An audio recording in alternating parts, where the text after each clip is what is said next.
السلام علیکم. بیګا شپه خو زمونږ ماننجبه کې وه دی ګرانډ هوټل ولته کې او ډېر زبردست هوټل او پر هیډ 1000 روپۍ مطلب دا چې په کو یو کمره کې شپږ بیډونه 6000 روپۍ کرایه وه. کو کمره کې فرض که 15 بیډونه 5000 کرایه وه. نو هغه داسې هوټل ډېر زبردست و، ګرم اوبو انتظام هم و، یخ اوبو انتظام هم و. او اوس زه راغلی یم دلته کې شانګلې ته. شانګلې کې دا مونږ دې خوا د مارنجبې نه راووتو، دې خوا غر منځ کې کچون لاره په هغې باندې مونږ راووتو. مارنجبې نه دې خوا یو 4-5 کیلومتر لاره وه، نو هغه مونږ غر کې دې خوا را کړه او دې خوا مونږ شانګلې روډ ته راووتو. نو شانګله ټاپ ته الو، شانګله ټاپ نه بیا دې خوا راکوز شو پورن سایډ ته. نو دا اوس پورن کې یو کلی دی، دلته مونږ راغلي یو، زما خلک کوټکې ورته وایي. دغسې ته راغلي، دا مخامخ ځنګل دی او غر دی او ډېر مزه کوي دلته کې. نو نن زموږ درېیم ورځ اکټیویټي دا ده چې دلته به اوس په شانګله کې یو. نو اوس دلته کې یو مېلمانه کور راغلي وو، دا د دې علاقې خلک دي، نو هغه مونږ به دلته کې انوایټ کړو.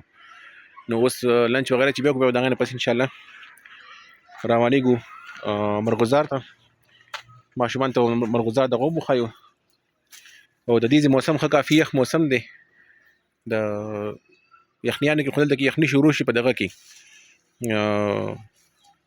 نومبر اند کې یخني شروع، نومبر په شروع کې یخني شروع شي، بلکې اکتوبر نه شروع شي، خو بیا اور شروع شي. او دا ټول دا چې کوم تاسو شاته سیندې ښکاري دا ټول د اور ډکی بیا صحیح ده. او بیا د هغې نه پس دا اور تر د فروری انډه پورې وي، او بیا د هغې نه پس دا اور بیا راولي کېږي.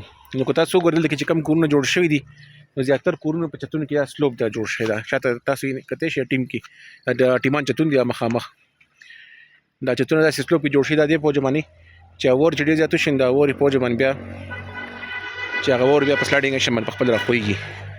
او دا مخامخ تاسو شاته کتلی شئ غر دی، غر د پاسه بیا د خلکو بیا ځان له جوار کړل دي او ډېر ښکلی یخ موسم دی. او چې چېرته هم تاسو میلو شئ راشئ چکر ولګئ دلته کې، او ډېر زبردست علاقه دلته کې. په کورونو کې پکې هم نشته، موسم دونه ښه دی، اوبه هم ښه یخې دي. نو راشئ انشاءالله چکر ضرور لګوئ. او زه چې انشاءالله کله پېښور ته ورسم، نو بیا به زه تاسو ټول ټریپ کاسټ هم کلکولیټ کوم چې څومره ما خرچو شوله پېښور نه تر کالام، کالام نه بیا مرمجبه، بیا د هغې نه پس شانګله، او شانګله نه پس بیا مرغزار، او بیا واپس پېښور.